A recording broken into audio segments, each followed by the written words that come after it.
இந்த ஜெபம் பண்ணுவோம். இயேசுவின் நாமத்தினாலே தேவ கிருபைகளை அதிகமாய் பெருக பண்ணுவீராக. கர்த்தருடைய ஆவியானவர் எங்கே உண்டு அங்கே விடுதலை உண்டு. ஆண்டவரே, கர்த்தரே ஆவியாக இருக்கிறார். எங்களை நடத்தும்படியாய் ஜெபிக்கிறேன். இந்த நாளில் கூட தேவன் பொறுப்பெடுத்துக் கொள்ளும். எங்களோட பேசும் முயற்சியும் இயேசு மூலம் ஜெபிக்கிறேன் தாப்பனே. ஆமென். அநேக காரியங்களை தேவன் உணர்த்தி நடத்துவதை அறிந்திருக்கிறேன். ஒரு காரியத்துக்கு எப்படி முடிவு எடுக்கணுங்கிறத ஆவியானவர் ஆலோசனைப்படி, அதுபோல் சத்தியத்தின் அடிப்படையில், அதுபோல் நம்ம சேர்ந்து முடித்த காரியங்கள் அது ஜெயமாய் மாறணும், அநேகருக்கு பைத்தியமாய் தெரியணும். ஆனால் உலக காரியங்கள் உலக மனுஷர்களால் புரிந்து கொள்ள முடியாமல் இருக்கும். இதெல்லாம் தேவனுடைய நடத்துதலின் அடிப்படைகள். அஸ்திபாரமே அதுதான். நம்ம நடக்கிறது அல்லையா, நான் ஆவிக்குரியன் காற்றை போல இருக்கிறான். எங்கேருந்து வருகிறது எங்கே போகிறது என்று ஐயாவுக்கு போல ஆவிக்குரியன் அப்படியே இருக்கிறான். எலும்புகள் தாயின் வயிறில் உருவாகிறது எப்படி அறியாது இருக்கிறதோ அப்படி தான் ஆவிக்குரியவனும் இருக்கிறான். இதான் அதே மாதிரி தான் இந்த கிறிஸ்துவ ஜீவியமும் அப்படி தான் இருக்கும். ஆனால் நீங்கள் நிர்ணயிக்கவும் அல்லையா அதன்படி நடக்கவும் ஜெயத்தை கண்டவுடனே தேவனுக்கு நன்றி செலுத்தவும் இருக்க வேண்டும். நிறைய எழுப்புதல் ஆலோசனைகள் அதிகமாய் உண்டு. நன்றியோடு கூட துதிக்கிறேன். தேவன் நம்மகிட்ட பேசுகிற காரியங்களை அல்லையா, தேவனும் பேசுவார், பிசாசும் பேசுவார், நம்ம சுயம் மாமிசமும் பேசும். இதில் தேவன் பேசுகிற காரியங்களை உணரக்கூடிய ஒரு தன்மை நமக்கு வேண்டும். அது இருந்தால் தான் இந்த கிறிஸ்துவ ஜீவியத்தில் நீங்கள் காயப்படாமல் ஓட முடியும். உங்கள் எண்ணங்கள் மூலமாய் வேத வசனங்களில் வாசிக்கும் பொழுது எல்லாமே உள்ள நடக்கிற ஒரு பெரிய ப்ராசஸ். தேவன் பேசுகிற காரியங்கள் அவர் அல்லையா மெல்லிய சத்தத்தோடும் பேசுவார். அதனால் இந்த மனசில் உணர்வின் அடிப்படையில் பேசுகிற காரியங்களை உணரக்கூடிய தேவ பலன் ஒவ்வொரு கிறிஸ்துவர்களுக்கும் இருக்குன்னு, அது பெரும்பகுதியான கிறிஸ்துவர்களுக்கு இருப்பதை நான் காணவில்லை.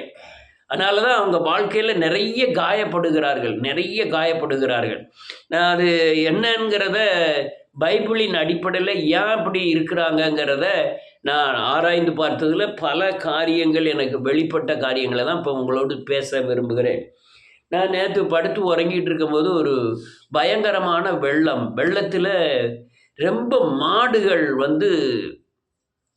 இல்லையா வெள்ளத்தில் அடிச்சுட்டு போகுது. ஆனால் எல்லா மாட்டுக்கும் பின்னால் போய் அதை கரைக்கு பற்றிக்கிட்டு இருக்கும்போது எனக்கு ஒரு பெரிய ஒரு அஃப்ரைடு அந்த இதாகிட்டு உடனே டக்குன்னு முழிச்சிட்டு போய் கொஞ்சம் தண்ணியெலாம் குடிச்சிட்டு வந்துச்சு. இது என்ன சொப்பனம் அப்படின்ட்டு ஜெபம் பண்ணிட்டு படுத்துட்டேன். திருப்பி கொஞ்ச நேரம் கழித்து அதே சொப்பனம் அதே மாதிரி வெளிப்பட்ட உடனே அந்த அவனே டக்குன்னு மனசுக்குள்ளே கொஞ்சம் நேரம் ஜெபம் பண்ணிவிட்டு, ஆண்டவரே இது என்ன அப்படின்னு ஜெபம் பண்ணிவிட்டு, வேத வசனத்தின் அடிப்படையில் இந்த காரியங்கள் இருக்கிறதா என்று பார்க்கும்போது மாட்டை குறித்து இந்த யோசேப்பின் காரியங்கள்லாம் வருது. இப்போ நான் இதை சொல்லும்போது அநேகர் நினைக்கலாம் பெரிய காரியத்தை கண்டுபிடிச்சிட்டாரு அப்படின்னுட்டு. இதை நீங்கள் எப்படி நினச்சிக்கிட்டாலும் சரி, வருகிற காலங்களில் தேவ பலன் இல்லாதவர்கள் இந்த வெள்ளத்தில் சிக்குவார்கள். ஆனால் அவ்வளவு பாதுகாக்கப்பட்டாலும் அல்லேலூயா நன்றியோடு கூட துதிக்கிறேன் இயேசுவின் நாமத்தினாலே. வெள்ளத்தில் சிக்கினது தான். அதனால் யான் அப்படின்னு இது பார்க்கும்போது சுத்த மனம் திரும்புதல் இல்லாதனால தான், ஆவியானவர் நடத்துதல் இல்லாமல் அநேகர் இந்த வெள்ளத்தில் சிக்கிறதை உணர்ந்தேன். அதுதான் நீங்கள் உங்களுக்கு செய்தியாய் நான் கொடுக்க விரும்புகிறேன். மனம் திரும்பின உடனே பாவ மன்னிப்பை பெற்று, பாவ மன்னிப்பின் நிச்சயத்தை பெற்று, ஆவியானவருடைய ஆளுகையை பெற்று நீங்கள் அந்த தைரியத்தை பெறணும். பாவ மன்னிப்பின் நிச்சயத்தை பெற வேண்டும். அல்லேலூயா. பாவ அறிக்கை செய்யணும், பாவ மன்னிப்பு பண்ணணும். பாவ மன்னிப்பின் நிச்சயத்தை பெற்று அல்லேலூயா நீங்கள் அதில் நன்றியோடு கூட துதிக்கிறேன் இயேசுவின் நாமத்தினாலே. கொஞ்சம் ஃபேனை குறைச்சி வைங்க. பாவ மன்னிப்பின் நிச்சயத்தை பெற்று இந்த உலகத்தில் வாழும் பொழுது எந்த காரியத்தையும் சந்திக்கக்கூடிய ஒரு தைரியத்தை பெற வேண்டும். ஆனால் இப்போ என்ன நடக்குன்னா, மனம் திரும்புதல்னு அப்படின்னு சொன்னால் உடனே அழுதுக அப்படி மனம் திரும்புத மாதிரி ஒரு ஆக்ஷனை இதையும் காண்கிறேன். ஆக்ஷன்னா சரியானபடி அவங்க அறிக்கையெல்லாம் செய்கிறாங்க, கண்ணீர்லாம் விடுறாங்க, மனம் கசந்து அழுத மாதிரிலாம் இருக்குது. ஆனால் அடுத்த நிமிஷங்கள் அந்த கிரியைகளுக்கு உண்டான விடுதலையை காணவில்லை. அதே பாவம் அவங்களோட ஆளுவதையும், மனமாற்றம் இல்லாததையும், ஆத்ம மறுரூபமாகாததையும் நான் காண்கிறேன். இவர்கள்லாம் அந்த புயலில் அடுத்தால வர்ற புயலில் சிக்கிடுவாங்க. நன்றியோடு கூட துதிக்கிறேன். இந்த மனம் திரும்புதல் அவர் தர வேண்டும். ஆனால் இவங்க இதை எடுத்துக்கொள்ளுகிறார்கள். அதாவது நான் மனம் திரும்பிட்டேன், எனக்கு அல்லேலூயா பாவ மன்னிப்பு கிடைச்சிட்டு, எனக்கு மீட்பு உண்டாயிட்டுன்னு நினைக்கிறாங்க அநேகருடைய. ஏன்னா நான் அநேக காரியங்களுக்கு மனம் திரும்புதல், சிலுவை, இயேசுவின் ரத்தம் இதுதான் உங்களை விடுதலை ஆக்கும். வேற எதுவுமே விடுதலை ஆக்காது. நீங்கள் வசனத்துக்குள்ளே போடணுங்கன்னா கூட நீங்கள் மனம் திரும்பினாதான் வசனத்துக்குள்ளே போகும்போது ஆவியானவர் கிரியை உங்களுக்கு வெளிப்படும். இல்லைன்னா நீங்கள் மனம் திரும்பாமல் பரிசுத்தாவியை பெறாமல் நீங்கள் வேத வசனத்தை அறிக்கை செய்தாலோ அதை நடைமுறைப்படுத்த முயற்சி செய்தாலோ உங்களால் முடியாத காரியமாக மாறும். ஏன்னா வசனமும் நடைமுறைப்படுத்துவதும் ஆவியானவர் கையில் இருக்குது. இதை உணராம தான் அநேகர் மனம் திரும்ப பார்த்துருக்கேன். அடுத்த நிமிஷமே அவங்க அதே பாவத்தை செய்வதையும் பார்த்துருக்கிறேன். இதனால தான் பூரண விடுதலையை சந்தித்ததில்லை. வேதம் எனக்கு 1000 பிரச்சனைகள் இருக்குது. நீங்கள் உங்களுக்கு இருக்க எல்லா பிரச்சனையை காட்டிலும் அதிகமான பிரச்சனை எனக்கு. ஆனால் ஹாயாக இருக்கேன், எந்த நேரமும் ஃப்ரீயாக இருக்கிறேன், எந்த நேரமும் விடுதலையாக இருக்கிறேன். இந்த விடுதலையும் இந்த அல்லேலூயா பாதுகாப்பையும் விசுவாசிகள், அதாவது சத்தியத்தை கேட்கிறவர்கள் பெற்றார்களாங்கன்னா இல்லை.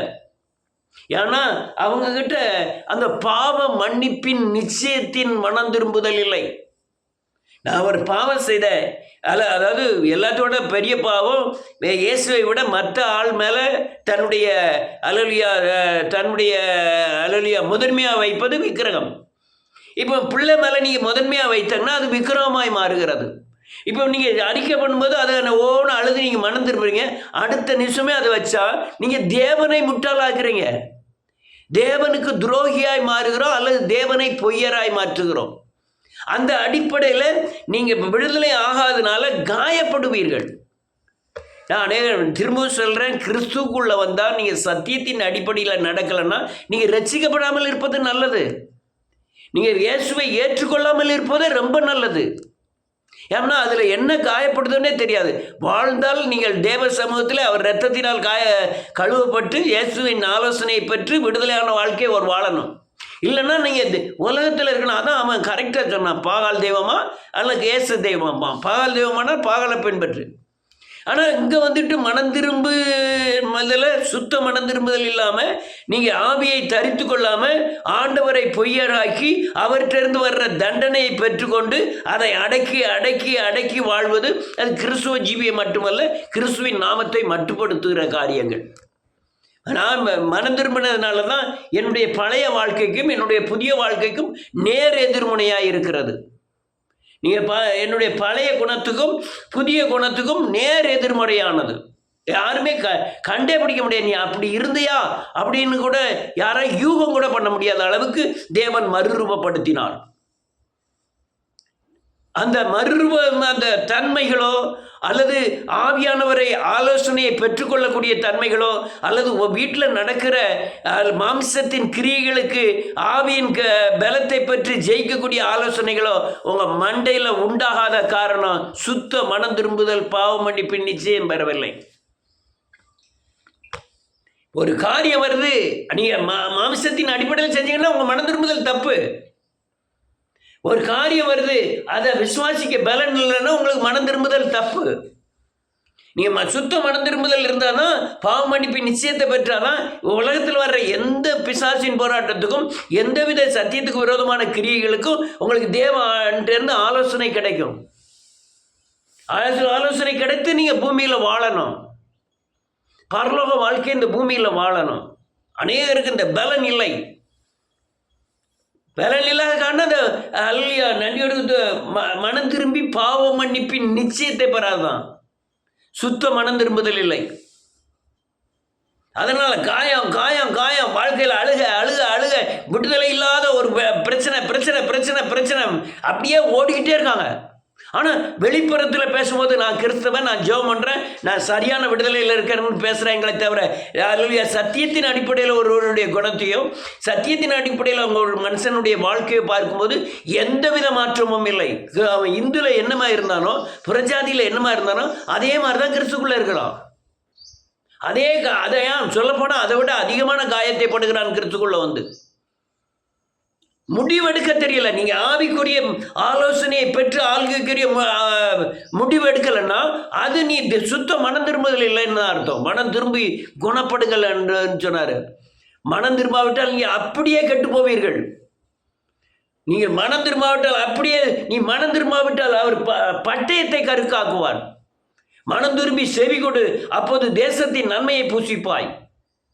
எத்தனை கிறிஸ்தவர்கள் புறஜாதிகளை ரட்சிக்கப்படுவதற்கு முந்தி இருந்த விடுதலை கூட கிறிஸ்துக்குள்ள வந்தவரும் அந்த விடுதலை இல்லை. அந்த கிராமமே, அந்த தெருவே, அவங்க சொந்தக்காரங்களை கைகொட்டி சிரிக்கக்கூடிய அளவுக்கு அநேக கிறிஸ்தவர்கள் இருப்பது உண்மை. ஏன் வாய் ஒன்று பேசுறது, இருதயம் ஒன்று நினைக்கி. இருதயத்தையும் வாய் கரெக்டாக இருக்கணும். சரியானபடி மனம் திரும்புதல் இருந்தால் உன் வாழ்க்கை ஆவியானவர் பொறுப்படுப்பார். சரியானபடி மனம் திரும்புதல் இல்லைன்னா ஆல்ரெடி உன் வாழ்க்கையை நீ தான் பொறுப்படுத்திக் கொள்ளணும். ஆண்டவர் பேரை சொல்லினா கிறிஸ்தவன், நான் ஜபத்தில் கலந்துருக்கேன், நான் ஜெபம் பண்ணுறேன், வேதம் தெரியும்னு சொல்லிட்டு இருக்கலாமே தவிர சுத்த மனம் திரும்புதல், மறுரூபம், அல்லது ஆவியானவர் ஆளுகை, சத்தியத்தின் ஆலோசனைகள் இந்த தன்மையில் வரலன்னா உன் மனம் திரும்புதல் சரியில்லை. பாவ மன்னிப்பின் நிச்சயத்தை பெறாத என்ன மனம் திரும்ப? நான் என்னை போல பாவம் செஞ்சவனும் இல்லை, என்னை மாதிரி விடுதலை ஆனவங்களும் கிடையாது. செயின் ஸ்மோக்கர், தொடர்ந்து சிகரெட் குடிக்கிறவன், தொடர்ந்து தண்ணி அடிக்கிறவன். ஆனால் அது பூரா அந்த எண்ணத்தில் கூட இல்லாத அளவுக்கு என்னை தூக்கி எடுத்தார். காரணம், அல்லேலூயா, சிலுவையை நான் விசுவாசித்தேன். சிலுவையில் என் பாவம் சுமக்கப்பட்டது என்று விசுவாசித்தேன். இந்த பாவத்தையும் தூக்கி வைத்தால் அவர் சுமந்து கொள்வார் என்று விசுவாசித்தேன். சிலுவையில் ஆணி அடித்து அந்த பாவத்தெல்லாம் சிலுவையில் ஆணி அடித்து விடுதலை ஆனேன். அது எவ்வளவுதான் நான் சொன்னாலும் உங்களுக்கு புரிய வச்சாதே. ஆவியானவர் இல்லாதவரை உங்களுக்கு புரியாது. ஆவியானவர் இல்லாதவரை நான் சொல்ற காரியம் எதுவுமே புரியாது, ஏற்றுக்கொள்ளவும் முடியாது உங்களால். காரணம், இது மனம் திரும்புதல் மூலமாய் வருகிற, பாவ மன்னிப்பின் நிச்சயத்தின் மூலமாய் வருகிற ஆளுவியானவருடைய ஆளுகை மட்டும்தான் இந்த காரியங்களை எல்லாம் புரிந்து கொள்ள முடியும். நான் சொன்னது பூரா சத்தியம். வசனம் தெரிஞ்சவங்க என்கிட்ட எப்போனாலும் கேட்கலாம். இப்போ இது ரெக்கார்டிங் தான் ஆகிட்டு இருக்கு, எங்கே இல்லாமல் போயிட்டு தான் இருக்கு. நீங்கள் எப்போனாலும் கூப்பிட்டு கேட்கலாம். சுத்த மனம் திரும்புதல் ஆவியானவர் ஆளுகை வராதவரை இந்த பூமியில், அல்லேலூயா, நீ புறஜாதியில் ரட்சிக்கப்படுவதற்கு முந்தி என்ன காயப்பட்டியோ அதை விட இரட்டிப்பான மடங்கு காயப்படணும். ஏம்னா கற்பனையும் கட்டளையும் கைகொள்ளாதவர்களை தேவன் தொடுவதே தீண்டுவதே இல்லை. யார் கற்பனை, கட்டளை, வசனங்கள், நியமங்களுக்கு உட்படலையோ அவங்கள் தேவனை சீண்டுவதே இல்லை.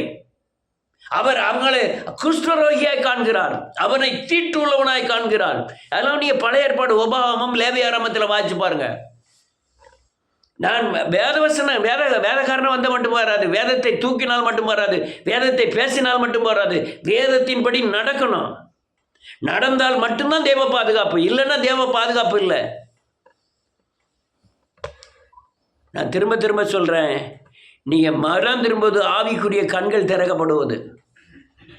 மனம் திரும்பி, அல்லேலூயா, சுத்த மனம் திரும்ப. வேஷம் வேற, வேஷம் இங்கே உதவியே செய்யாது. ஏன்னா ஆவியானவர் அந்தரங்களின் ஆழங்களை அறிந்திருக்கிறார். நீங்கள் வேஷம் போடுறதுன்னா, அல்லேலூயா, சுத்த மனம் திரும்புதல் இல்லாத, ஆவியானவர் இல்லாத ஒரு ஊழியக்காரனுக்குன்னா அது தெரியாமல் இருக்கலாம். நான் அனுதினம் மனம் திரும்பக்கூடியவன், எண்ணங்களுக்கும் செய்களுக்கும் மனம் திரும்பக்கூடியவன். ஒரு மனுஷனுடைய ஜபம், ஒரு மனுஷனுடைய நடக்கை, உள்ள ஆவியானவருடைய தன்மை என்ன அளவுங்கிறத பரிசோதிக்கக்கூடியவன்.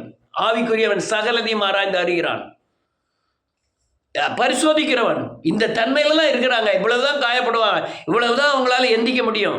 ஆனால் அவங்க இவ்வளவு இடம் கொடுக்க வேண்டியது இருக்கு. எல்லாம் எனக்கு தெரியும். இப்போ அதாவது புதுசாக உள்ளவங்களுக்கு இல்லை, கொஞ்ச நாள் நீங்கள் ஜபத்தில் கலந்துக்கிட்டாலே உங்களை ஆவிக்குரிய பலன் என்னன்னு எனக்கு தெரியும். உங்களுடைய கள்ளத்தனம், அல்லேலூயா, எல்லா காரியமும் தெரியும். அதனால் வருகிற காயங்களும் தெரியும். ஒரு வசனத்தை வாசிப்போம். செல்ல அப்போஸ்தலர் நடபடிகளின் புஸ்தகம் 2வது அதிகாரம் 38வது வசனம்.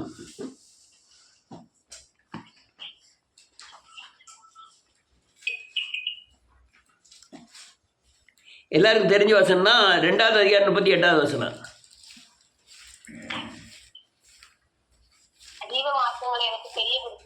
ஜீவ மார்க்கத்தை எனக்கு இல்லை. அப்போஸ்தலர் 2:38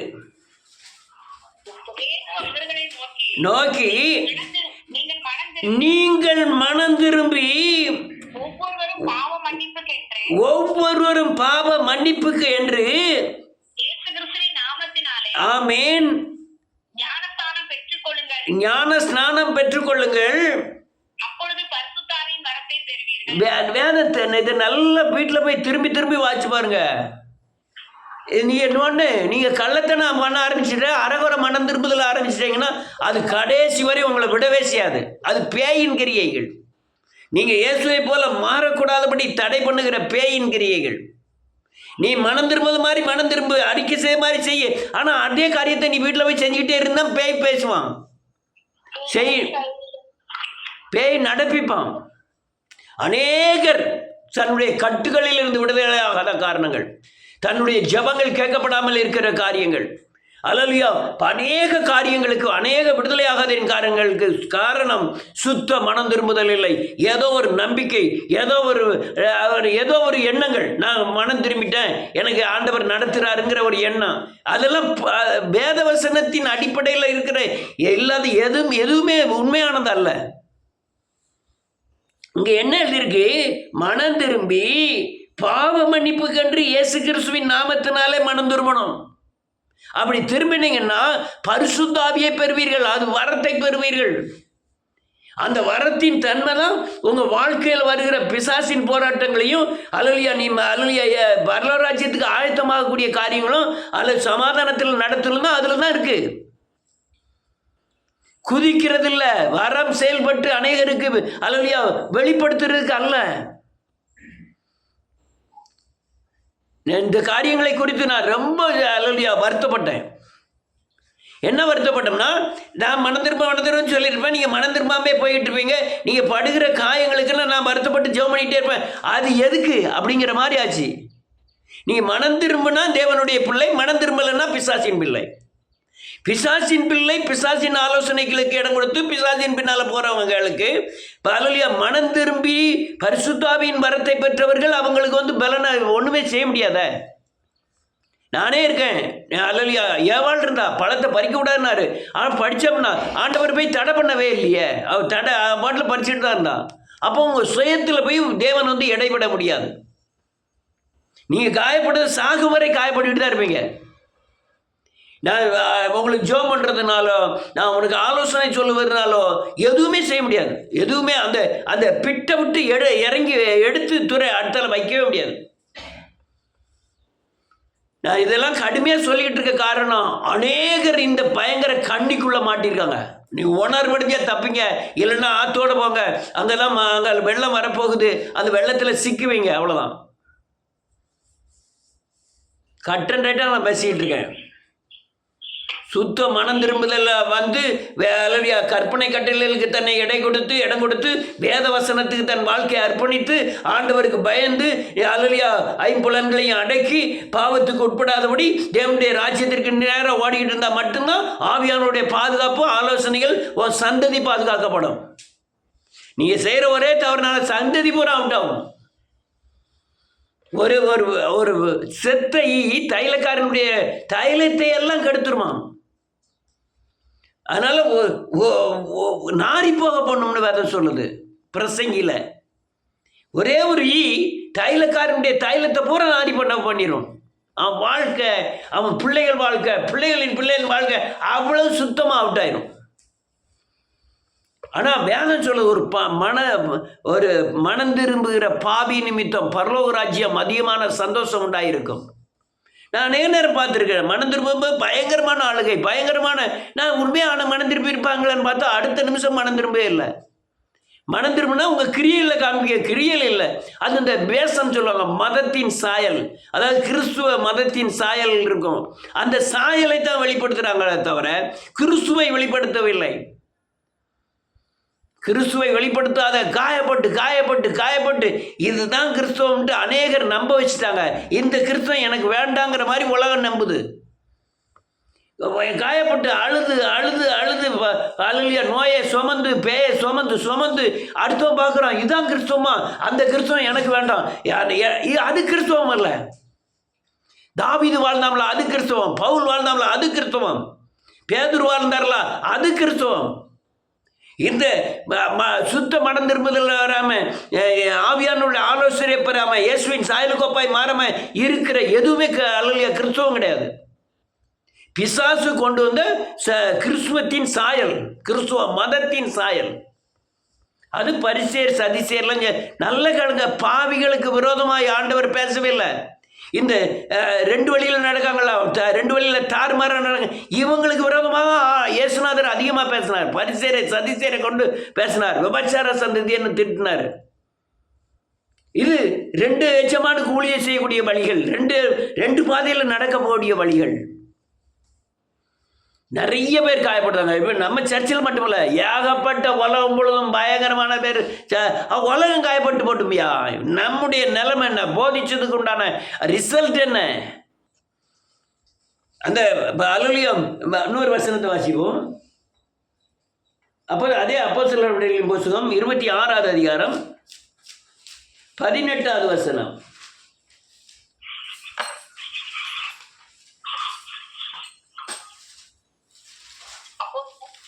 26:18.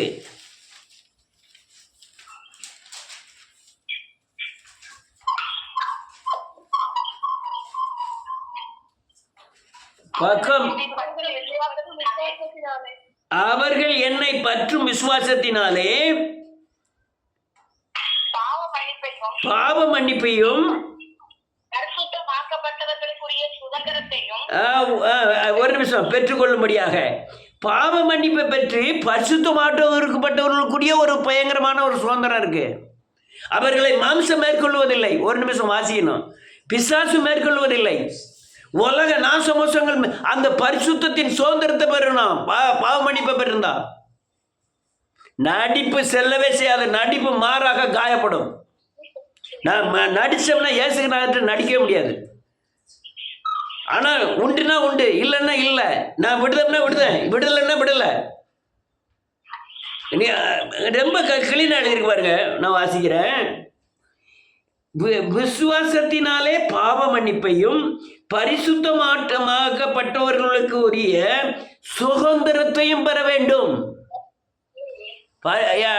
பரிசுத்தமானவர்களுக்குரிய சுதந்திரத்தை பெறணும். எந்த பிடியும் கிடையாது. இப்போ நான் உலகத்தில் வாழ்கிறேன், இயேசுவை சார்ந்து வாழ்கிறேன், பாவத்தை அறிக்கை செய்து வாழ்கிறேன். உலகத்தின் எந்த பிடியும் என்கிட்ட கிடையாது. அண்ணனோ தம்பியோ உலக சொத்துக்களோ அல்லையா மற்ற அறிவு பலனோ படித்ததனுடைய பலனோ பிள்ளைகளுடைய பாதுகாப்போ எதுவுமே கிடையாது. எனக்கு பரிசுத்த ஆவியினால் உண்டாகிற ஒரு சுதந்திரம் கொடுக்கப்பட்டிருக்கிறது. சத்தியம் என்னதென்று அறிவேன். அல்லேலூயா. மனம் திரும்புதல் குறித்து எனக்கு பயங்கர வருத்தம். ஏன்னா இது பல மடங்கு உங்களை உயர்த்திடும். சுத்த மனம் திரும்புதல். இயேசுவை போல மாறினாதான் நீ பிசாசு ஜெயிக்க முடியும். இயேசுவை போல மாறினாதான் உங்கள் வாயின் வார்த்தைகளுக்கு ஆசீர்வாதம் உண்டு. இயேசுவை போல மாறினாதான் நீங்கள் வாசிக்கிற வசனம் உங்களுக்கு கிரியை செய்யும். உங்களை சுற்றி என்ன நடக்குங்கிறதுக்கு சுத்த மனம் திரும்புதல் இயேசுவை போல மாறணும். நீ ஒரு தடவை மனம் திரும்பும் போது ஆவியானுடைய ஆளுகை உங்களுக்குள்ள வருது. நீ பாவம் செய்யும்போது ஆவியானவர் விலகி அவருடைய தேவ கிரியை செய்யக்கூடாதபடி தடையாகிறது. நீங்கள் ரெகுலராகவே மனம் திரும்பி தேவ சாயல் கோப்பாய் மாறிருந்தீங்கன்னா இந்த ஆவியானோட நடத்துதல் ரெகுலராகவே இருந்துகிட்டு இருக்கோம். ஆனால் பெரிய கொடுமை, மனம் திரும்புகிற மாதிரி நடிச்சுட்டு ஆனால் மனம் திரும்பாமல் இருக்கிறவன் அது தேவனை பொய்யானாக்கும், தேவ துரோகமாய் மாறும். அதுதான் பயங்கர தவறு. அது பயங்கரமான தவறு, பயங்கரமான தவறு. ஒரு வேசி எப்படி இருப்பான் அப்படிங்கிறது அந்த சட்டங்கள் இருக்கு. அவன் நடந்த பலன் இருக்கு. அவன் என்ன காரியத்தில் முடிவடையுங்கிறது அது எழுதியிருக்கு. ஒரு திருடன் எப்படின்னு இருப்பான், அவனுடைய காரியம் என்ன, அவனுடைய முடிவு என்ன, எல்லாம் எழுதியிருக்கு பைபிளில். அதே மாதிரி தான் நீங்கள் மனம் திரும்பினா பாவ மன்னிப்பு நிச்சயத்தை பெற்றால் நீங்கள் மீட்படைவீர்கள், பரிசுத்த ஆவியின் வரத்தை பெறுவீர்கள். அநேகர் பெறல, அநேகர் வரப்போகிற காரியங்கள் தெரியல. அடுத்தால என்ன இருக்குமா வாசிங்க.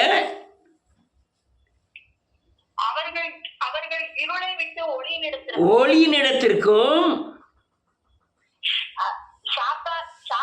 அதிகாரத்தை விட்டு தேவனிடத்திற்கும் திரும்பும்படிக்கு நீ அவர்களுடைய கண்களை திறக்கும் பொருட்டு இப்பொழுது உன்னை அவர்களிடத்திற்கு அனுப்புகிறேன் நீ மனம் திரும்பினா முதல்ல என்ன நடக்கா? இருள்ல இருந்து ஒளிக்கு வந்துருந்தோம். 1000 போனாலும் பரவாயில்ல, நான் துட்டை விட்டு வெளியே வர மாட்டேன். 1000 போனாலும் வந்துடல, என் பொண்டாட்டி விட்டு வெளியே வர மாட்டேன். 1000 போனாலும் மட்டும் வரல, என் பிள்ளைய விட்டு வெளியே வர மாட்டேன். சாகுங்கள், பிரச்சனை இல்லை. இப்படி பேச நினைக்கிறீங்களோ? வேற வழி? அதான் முடிவு, அதான் முடிவு. இது சத்தியம், சத்தியத்துக்கு விரோதம். அப்படி நடந்தா அப்படிதான் நடக்கும். இருளின் இடத்திலிருந்து நீங்க ஒளியில் வர்றதுக்கு சுத்த மனம் திரும்புதல் வேணும். நான் இருள தான் இருப்பேன், இருந்துட்டு போங்க, இருந்துட்டு போங்க, பிரச்சனையே கிடையாது. வேதம் சொல்லுது, இருளின் இடத்திலிருந்து ஒளியின் இடத்திற்கும் சாத்தானுடைய அதிகாரத்திலிருந்து தேவனுடைய அதிகாரத்துக்கு உட்படணும். சாத்தான் தான் உட்கார வைக்க, எந்திக்க வைக்க. அந்த காரியத்திலிருந்து நீ விலகணும், விடுதலை ஆகணும். ரைட்டு, புரிஞ்சவங்க புரிவாங்க. மனம் திரும்புதல் அநேகத்து சுத்த மனம் திரும்புதல் இல்லை. திரும்புவதற்காக கண்களை திறக்கப்படுதான். வேதம் சொல்லுது, நீங்கள் சரியான மனம் திரும்புதல்னா உங்கள் கண்ணு திறக்கப்படுது. நான் செய்கிறது என்ன, செய்ய போகிறது என்ன, உலகத்தில் எப்படி வாழணும், பேயை எப்படி ஜெயிக்கணும், சத்தியமாக இல்லையா, சமாதானமான வாழ்க்கை, விடுதலையான வாழ்க்கை. 1000 தான் பிரச்சனை உங்கள் உடம்புல இருந்தாலும் அதுலேயே நீங்கள் விடுதலையான வாழ்க்கை வாழ முடியும். அதில் உலகம் பூரா இருளில் இருந்தாலும் நீ வெளிச்சத்தில் இருப்ப. அப்படிங்கிற வாழ்க்கை வாழணும். சுத்த மனம் திரும்புதல் இருந்தால் ஒன்றுமே செய்ய முடியாது, ஒன்றுமே செய்ய முடியாது. பாவியாக இருந்துடலாம், ஆனால் மனம் திரும்ப மாதிரி நடிக்கிறது தப்பு. அடுத்த ஒரு வசனத்தை வாசிப்போம். கொலசியரின் புத்தகம் 1வது அதிகாரம் 14வது வசனம். கொலசியர் 1வது அதிகாரம் 14வது வசனம்.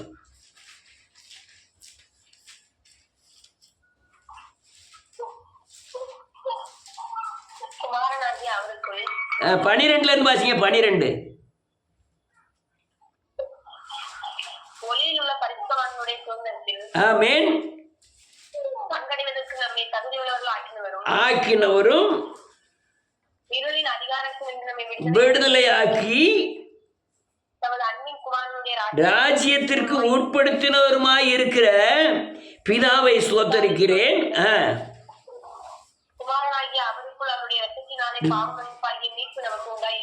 நல்ல கேளுங்க, குமாரனாகிய இயேசு கிறிஸ்துடைய இரத்தத்தினாலே, இரத்தம்னா பலி, பலியினாலே பாவம் மன்னிப்பாகிய மீட்பு உண்டாகிதான் மேலே உள்ள எல்லா காரியமும் நடக்கு.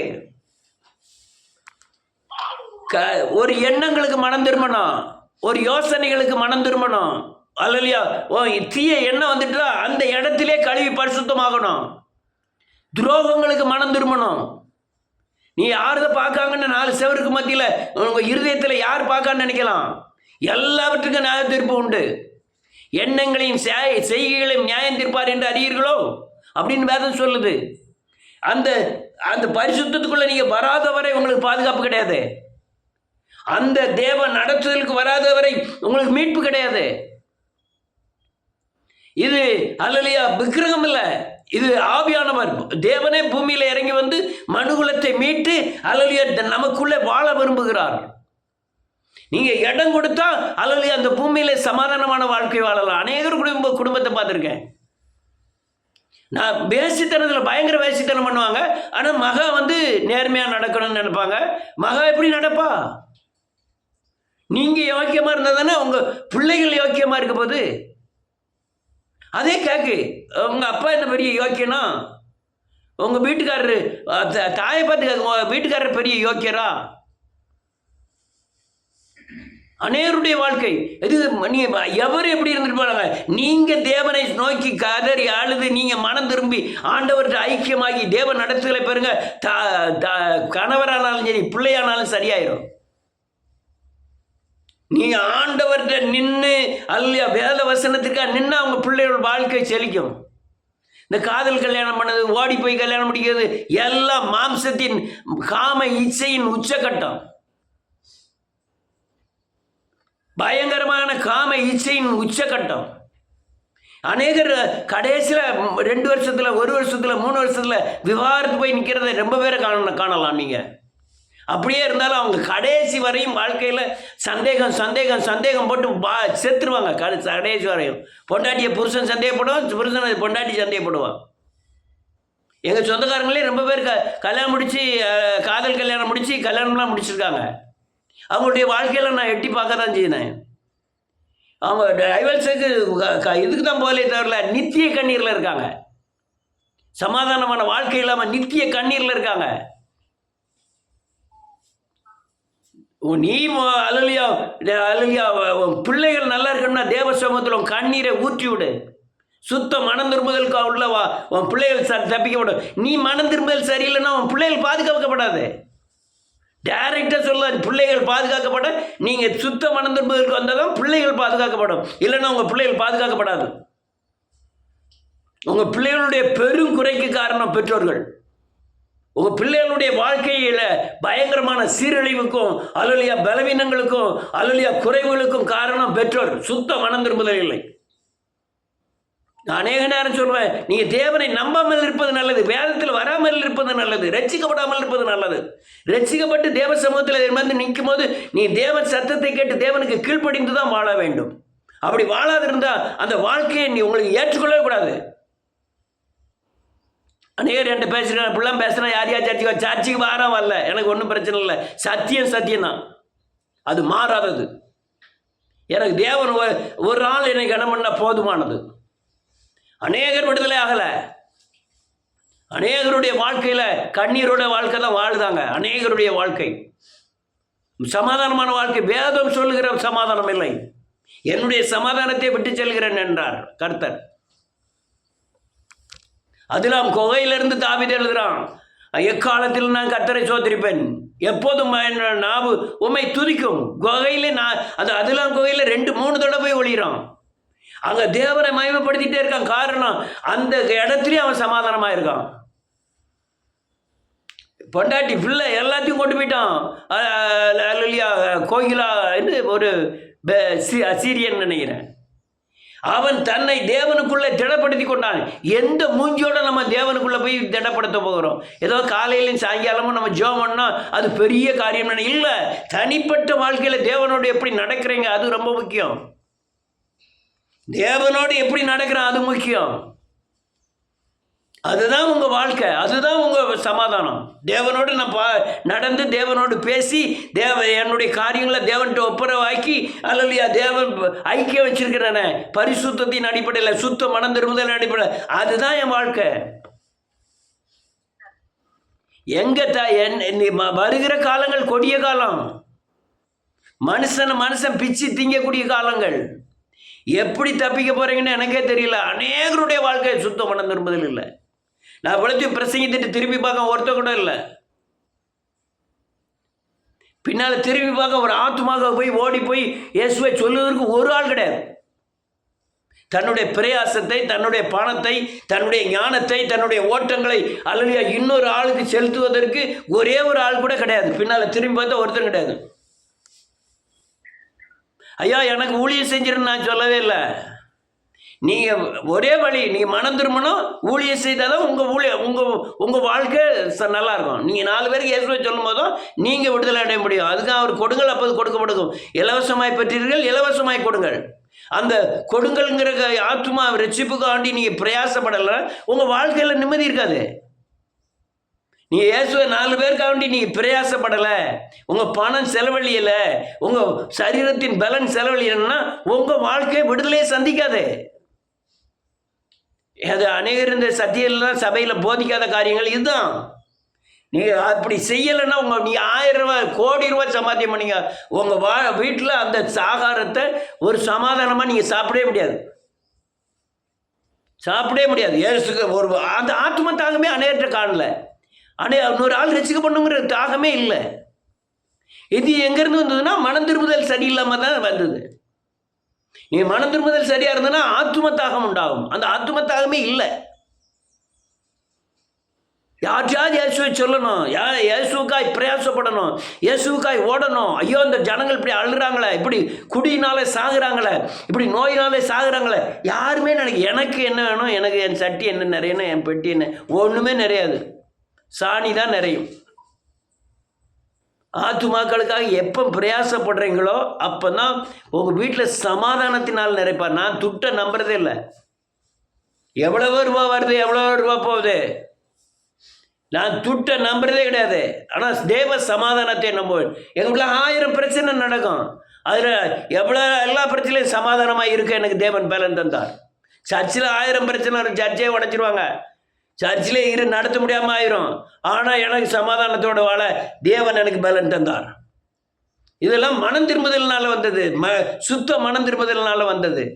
நீ மனம் திரும்புறது அநேகர் சரியில்லை. மனம் திரும்பினா அதுக்கு உண்டான பிரதிபலிப்பு உங்கள் யோசனை உங்கள் நடக்கைகளில் வெளியே வந்துடும். இதான் காரியம். கர்த்தர் உங்களை ஆசீர்வதிப்பாராக. ஒரே ஒரு வசனத்தை வாசி மாத்திரம் முடிச்சிருவோம்.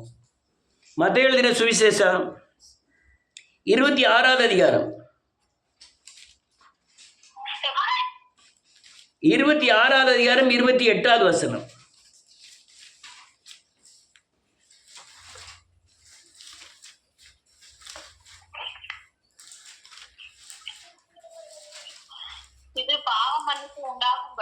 இது பாவ மன்னிப்பு உண்டாகும்படி சிந்தப்படுகிற புது உடன்படிக்கைக்குரிய என்னுடைய இரத்தமாயிருக்கிறது. ஆமென். நீங்க சரியானபடி மனம் திரும்பினீங்கன்னா சிலுவையில் பலியானதை அறிக்கை செய்வதுதான் ரத்தம் சிந்துதல்னு அர்த்தம். அப்படி மனம் திரும்பினீங்கன்னா உங்களோட தேவன் உடன்படிக்கை பண்ணுகிறார். உடன்படிக்கைன்னா பிரமாணம், உத்தரவாதம், டாக்குமெண்ட். நான் தேவனோடு ஒப்புரவாகுத டாக்குமெண்ட். நீ அப்படி பண்ணினீங்கன்னா உங்கள் வாழ்க்கை பாதிக்காமல் இருக்கும். இல்லைன்னா நான் திரும்பவும் சொல்கிறேன், கண்டிப்பாக நீங்கள் பைபிளை தூக்கி தூர வச்சுட்டு சர்ச்சுக்கே போகாமல் திரும்ப நீங்கள் இந்துக்கே போயிடலாம். யாருன்னு கேட்டால் அங்கேயாவது நீங்கள் என்ன அடிபட்டீங்க, எப்படி காயப்பட்டீங்கன்னு உங்களுக்கு தெரியாது. இது எல்லாமே தெரியும். காயப்பட்டு நீங்கள் கிறிஸ்துவின் நாமத்தை மட்டுப்படுத்தை காட்டிலும் நீங்கள் அழகாக இந்துவில் போய் அழகாக இருக்கலாம். புறஜாதியில் போய் வரிகிரி கொடுத்துட்டு அழகாக இருக்கலாம். ஆனால் தேவனுக்குள்ளே உங்களை பாதுகாத்து கொள்வதற்கு உண்டான இயேசுவின் இரத்தத்தை நீங்கள் அற்பமாக ஏன்றி குமாரனை காலின் கீழ் மிதித்து அவரை அவலட்சணம் பண்ணுவதை காட்டிலும் நீங்கள் ரட்சிக்கப்படாமல் இருப்பது நல்லது. நான் சொல்லல, வேதத்தில் அப்படி எழுதியிருக்கு. நீ ரட்சிக்கப்படாமல் இருப்பது நல்லது. ரட்சிக்கப்பட்டீங்கன்னா நீங்கள் அனுதினமும் இயேசுவின் இரத்தத்தினாலே கழுவப்படணும். மனம் திரும்பணும், இயேசுவை போல மாறணும், ஆவியான ஒரு ஆலோசனைக்கு உட்படணும், சத்தியத்தில் நடக்கணும். அநேகருக்கு சத்தியமே இல்லை, வேதவசனத்தின் நடப்பே இல்லை, ஆத்ம தாகமே இல்லை. அல்லையா, தேவனுக்காக ஒரு 10 ரூபா செலவழிக்க விருப்பமே கிடையாது. ஐயோ அவ்வளோ பேர் சங்கடப்படுறாங்கன்னா எண்ணமே இல்லை. இதெல்லாம் மனம் திரும்புதல்னால மட்டும்தான் வரும், வேறு எதுனாலையுமே வராது. நீங்கள் ஓடலாம், எங்கேயாவது ஓடி போய் இயேசுவை சொல்லலான்னு நினைக்கலாம். ஆனால் நீங்கள் மனம் திரும்பினா மட்டும்தான் உங்கள் கையில் இருக்க 10 ரூபாயை இன்னொருவனுக்கு ஃப்ரீயாக கொடுப்பீங்க, இல்லைன்னா கொடுக்கவே மாட்டேங்க. நீ என்னையா செஞ்சேன்னு சொல்லன்னு கேட்கலாம். சர்ச்சைக்கே வராத, இயேசுவே அறியாத பயங்கரமான நோய்வாய்ப்பட்டவங்களுக்கு வீட்டில் போய் உதவி செய்திருக்கிறேன். சர்ச்சைக்கே வராதவர்களுக்கு. அதுவும் இயேசுவின் ஆத்துமாங்கிறதுனால. நீ அதான் உங்கள் கடைசி வரையும் பணத்தையே பிடிச்சிக்கிட்டுறீங்க, அந்த அல்லலியா அதான் சாப்பாடே பிடிச்சிக்கிட்டுறீங்க. ரொம்ப மோசமானது. இதெல்லாம் ஆவிக்குரிய கண்கள் திறக்கப்படணும். சுத்த மனம் திரும்புதல் வேணும். மனம் திரும்பி பாவ மன்னிப்பு நிச்சயத்தை பெற்று மீட்படைந்து ஆவியானவருடைய ஆள்கைக்கு பெற்று நானும் இயேசு கிறிஸ்துவுக்கு அல்லலியா அந்த இரத்தத்தினாலே உண்டான உடன்படிக்கைக்கு உட்பட்டணும். ஆவியானவருடைய சுதந்திரத்தை பெறணும். இருளிலிருந்து வெளிச்சத்துக்கு வரணும். அல்லலியா இருளிலிருந்து வெளிச்சத்துக்கு வரணும். பிசாசின் அதிகாரத்திலிருந்து இயேசுவின் அதிகாரத்துக்குள்ளே வரணும். இதெல்லாம் மனம் திரும்புதல்னால வர்ற காரியங்கள். அநேகர் சுத்த மனம் திரும்புதல் மட்டும்தான் தப்பிக்க வைக்கும். மனம் திரும்ப மாதிரி ஆக்ஷன், இந்த பொய்யான மனம் திரும்புதல் ஒன்றுக்கும் உதவாது. எல்லோரும் முழங்கால் படியிடலாம்.